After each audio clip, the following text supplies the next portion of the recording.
guys, this is Tara with Kittens, Weights, and Tarot, and on this beautiful May day, I am doing a deck review of Tarot of the Nile, and I'm super excited about this one because actually I was sent this deck by Brigh, who is the publisher of this deck, and when I first saw it, I was like, dude, that's right up my alley. I love everything Egypt, but once you guys will see, the artwork is just to me it's kind of like video game artwork. I don't know if that makes sense, but it's fun, and yeah, I can't wait to share it with you guys. Okay, so it comes with this handy dandy little guidebook here, and I would say it's just a generic guidebook kind of introducing you to the tarot. What is tarot? It's got a few different spreads in there, some tips. And then it goes into each of the cards, and what I do love about it is that it is full color, and you know, it does have some good explanations, especially for those who are just starting out. But you know what, I say just go with your intuition. Book meanings aren't so important, but it is good to take a little gander. Okay, so we got our guidebook there, and now let's take a look at the cards. So it has this wonderful scarab motif on the back. I love the colors, by the way. I love the jade color. It is a linen finish, as you guys can see. And I would say it's pretty flexible, so really good for people who are riffle shufflers. I'm a side shuffler, but I would say it's around the 300, maybe a little bit plus GSM range. It's your standard tarot size. So what's that? Like 3.5 by 5. So pretty good for a lot of hand sizes. But yeah, we're here for the cards. So let's take a look at this gorgeous deck. Okay, so as you could see, this deck does have borders to it, but I'm not bothered by these borders.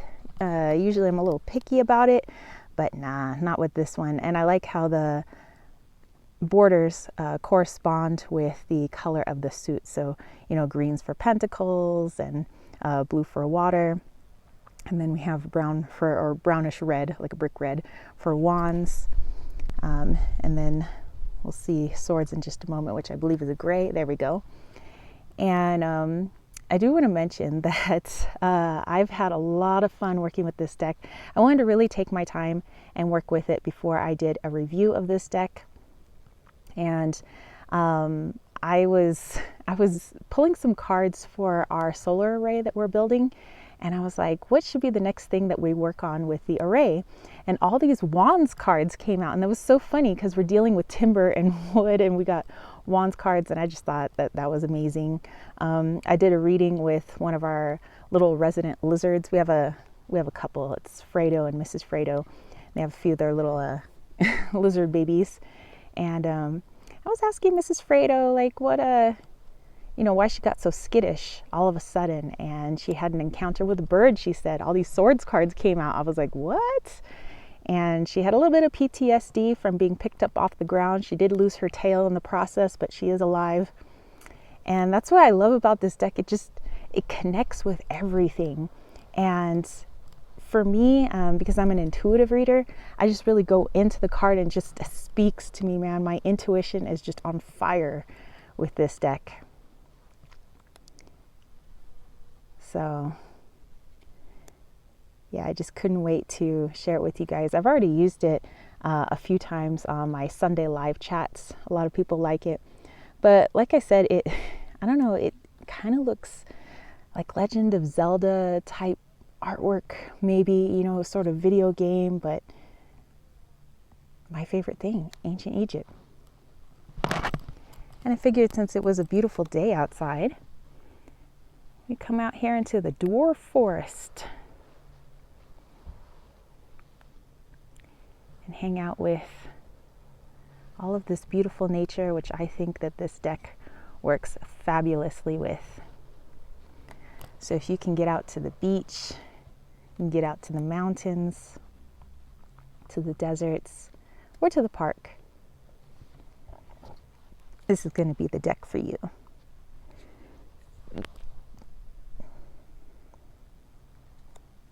Remember that if you want to spend more time on any one card, feel free to pause the video.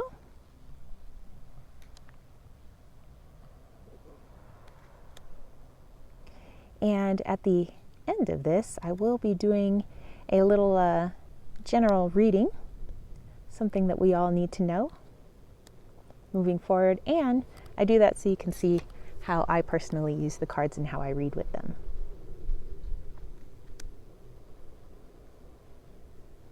I would say if you're wanting to start out with a tarot system, since there are several systems, and this one's more closely aligned with the Rider-Waite-Smith, then I would say this is a good beginner's deck because it does have some of the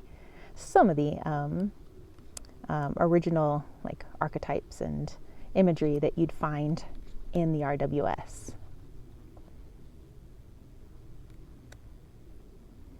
You know, sometimes things get really artsy and they may have like a loose interpretation of the RWS, but I think this one's pretty close to it.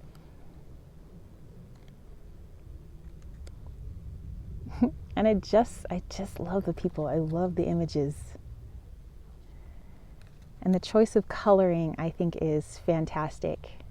And I have a few decks from Brigh.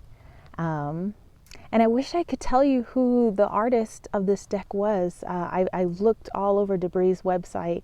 I looked all through the guidebook, all over the box. And it's just the creator is the publishing company. This is their deck. But I couldn't find the artist. So whoever you are, you've done a fabulous job.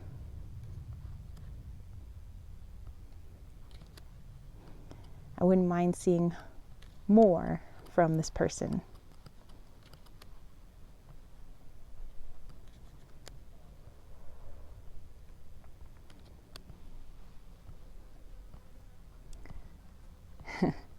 Might hear all the little happy flying bugs going around, ladybugs and butterflies and flies and all sorts of folk coming in to take a look at this deck.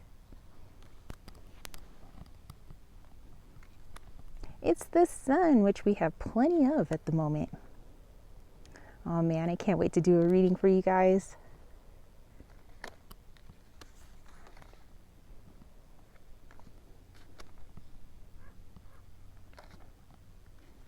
All right, you guys, so let's do a little general reading. What is something that we all need to know right now? Something that we could take away with us today? Perhaps a healing message? Let's see. What does the Tarot of the Nile have to say? Let's take a look-ski. Ooh, we got the 5 of Cups. Ooh, another Cups card. We got the 7 of Cups. And then we have the 6 of Wands. Okay, so let me bring this in for you guys.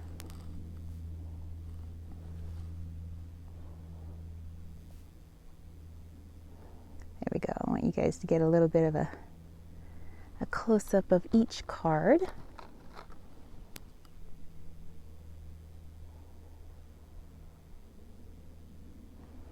And lastly, we have our 6 of Wands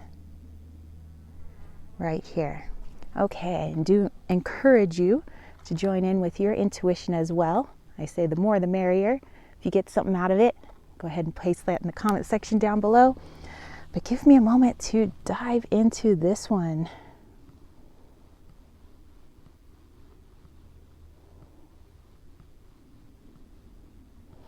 Okay, so this is something that probably many of us already know, but it's a good reminder that the road is always tremendously more difficult when we are allowing something other than our heart to lead us.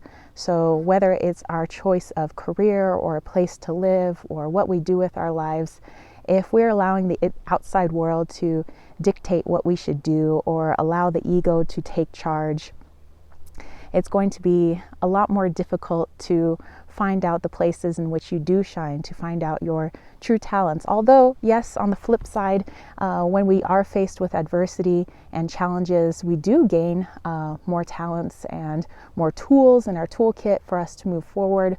But if you're looking to really dive into your purpose here, your mission here. You got to go into the heart. You got to listen to the heart. And it doesn't mean that it's going to be super smooth sailing, you know, when our heart leads the way, because our heart is going to take us to places where we can see our power, where we see our worth, where we see, you know, the multidimensional being that we are, and how we can truly help ourselves and help others and the planet. So listen to that heart, y'all. I know that the head sometimes want to take precedence, but we got to have balance, right? All right, you guys, I hope you guys enjoyed this. By the way, if you do end up getting this deck from Brigh over at Brigh.com, go ahead and use my code KWT20 to get 20% off your purchase, or anything else that you find on Brigh's website. Go ahead and use KWT20. All right, you guys, hope you guys enjoyed this. If you did, don't forget to give it a thumbs up. Don't forget to click subscribe, and don't forget to click that ding, ding, ding notification bell for more videos just like this. And yeah, I will catch you spiritual homies later. All my info is down below. Peace, love, and chicken grease. Peace out.